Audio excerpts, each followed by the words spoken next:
बिस्मिल्लाहिर्रहमानिर्रहीम। अस्सलामुअलैकुम दोस्तों, आज हम बनाने जा रहे हैं भिंडी चिकन, जिसे हम भिंडी गोश्त भी बोलते हैं। चलिए बनाना शुरू करते हैं। जिसके लिए हमें चाहिए 1 किलो हमने चिकन लिया है, 800 ग्राम हमने भिंडी ली है, उसको काट के रख लिया है।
इसको फिर से कवर कर देंगे।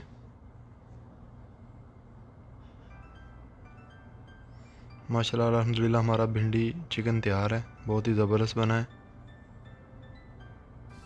अब हम इसको प्लेट में निकाल लेंगे।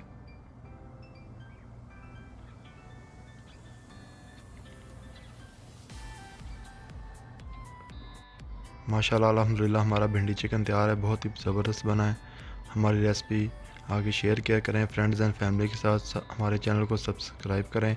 अस्सलाम वालेकुम, अल्लाह हाफिज़।